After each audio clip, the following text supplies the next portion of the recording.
Not everyone has metabolisms like this.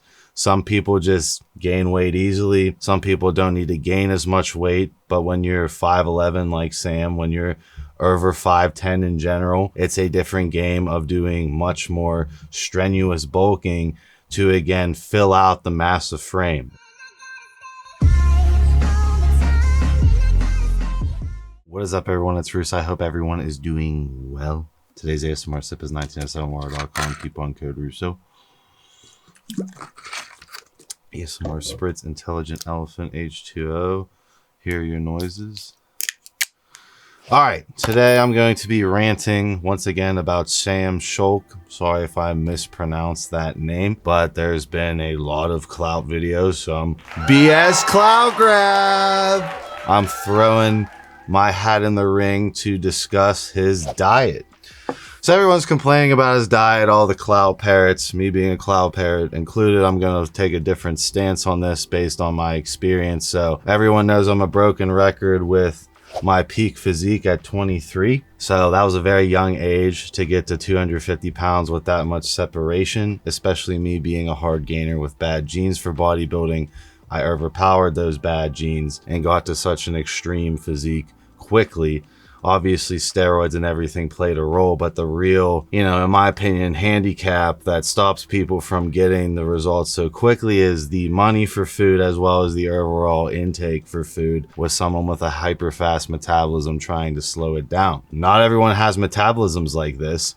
Some people just gain weight easily. Some people don't need to gain as much weight, but when you're 5'11" like Sam, when you're over 5'10" in general, it's a different game of doing much more strenuous bulking to, again, fill out the massive frame. If I was under 5'10", I would probably do more main gaining shit, right?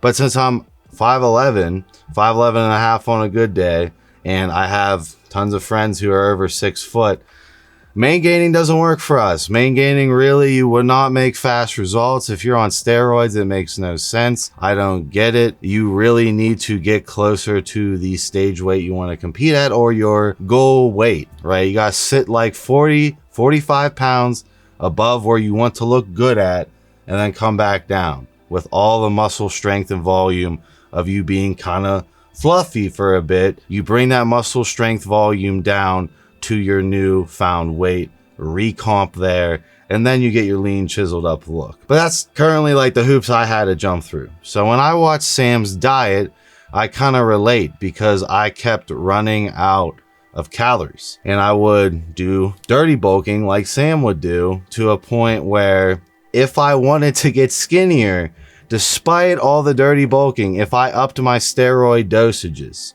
I would get flatter and start getting stringy again. Because even though the amount of gasoline on the diet of me eating constantly upwards of 6,000 calories per day to originally hit that first 250 pounds, I mean, I can maintain 250 pounds easy with minimal eating now. I changed my baseline physique, but that first initial push was insane, and it required me to just eat everything in sight. It didn't matter. And if I wanted to get skinny, I just raised the dosages. My metabolism would eat through all that. That's how crazy it is, especially for a tall person. And when we look at Sam, who's a prodigy, he has so much tissue that already needs to be fed at such a young age. It's crazy he got to that physique, and it's crazy he's maintaining that physique. That's why you see this shitty diet around it.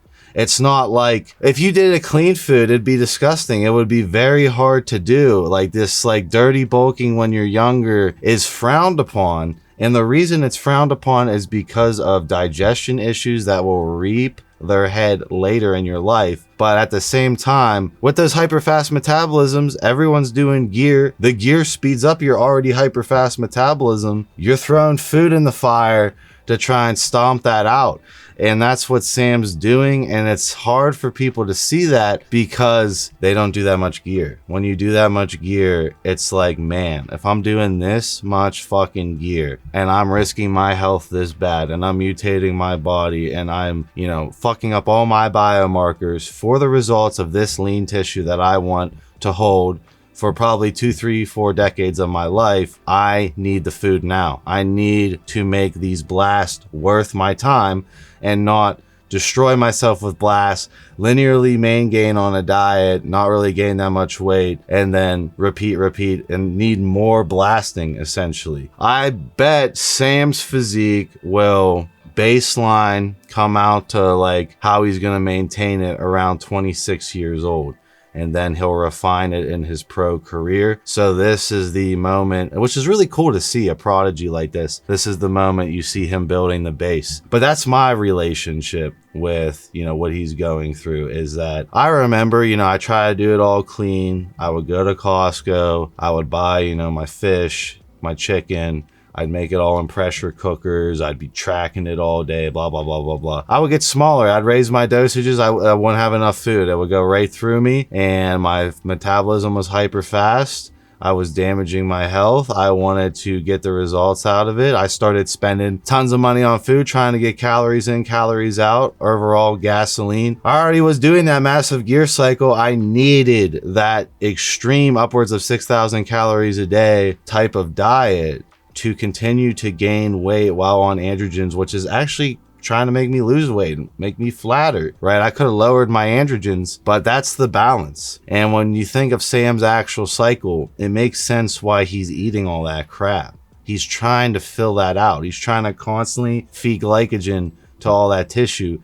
He doesn't care. I'll use the example of Dave Palumbo. So Dave Palumbo is arguably one of the GOAT biohackers because he existed in a period of time. I'll have Andrew throw up old pictures of him, of over 300 pounds of muscle. He is now old, retired, downsized. That's like the GOAT status of Dave Palumbo. Dave was also very keen on knowing the damage he was doing to himself. He has medical studies as far as what he was studying in school, and basically, he came to the conclusion that he used McDonald's to bulk. He used McDonald's to try and keep up with the calorie intake to be over 300 pounds. Again, I'm not saying this is healthy. Bodybuilding isn't fucking healthy. Bodybuilding is extreme performance. There's no health in extreme performance. So when I'm showing Dave Palumbo having to calculate his McDonald's meals of 12 McDonald's meals a day or 8 McDonald's meals, and then fucking he has his normal meals, made 4 normal meals, rest McDonald's meals. He has to hit that, otherwise he's not progressing. This is the same boat Sam's in and the boat I've been in when I built my crazy physique. That look that I built that I'm gonna beat is so difficult to maintain with the food. If I would fall off the food train, I'd start deteriorating, and I would feel it in the gym on that much gear. It's that brutal. That's why you can't copy a super enhanced bodybuilder. You just get fat and unhealthy. But it's also why you need to be careful. You need to be careful with digestion. Your digestion gets worse over time. I mean, Sam is arguably fucking up his microbiome, and this could rear its head later in his life. And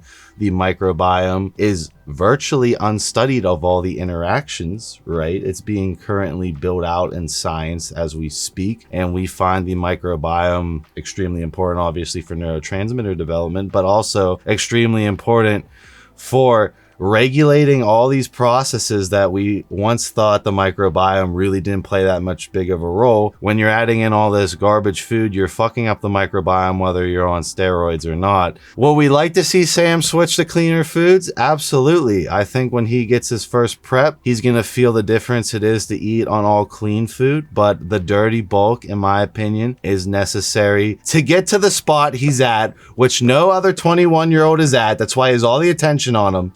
That's what he needed to do. I 100% believe that. No one was bitching with Rich Piana's like, I just got to get it in. You got to eat big to get big. And it's like, yeah, when you're on that much gear, where are these calories coming from when you're over 5'11"? You got to fill out this frame. I have all this skeletal muscle tissue that needs fed with glycogen that's super physiological. And if my gear is so high, I am risking losing weight by not eating enough. It's that insane. Like I would lower my dosages and look better. And then when I would raise my dosages, I would look flat and be like, fuck, I have to eat even more than I'm already eating. And that money racks up. What are your thoughts about dirty bulking? I feel like, again, people don't want to see high performance shit. They just want to see harm mitigation shit. Bodybuilding is high performance. I think bodybuilding should stay how it is. And it's like the same thing with race car driving. Are we going to put fucking like speed limiters and shit on the race car? No. No, like these extreme things should be showcased. The detrimental side effects should also be showcased, but both sides of the coin need to be there. I'll see you guys in my next video.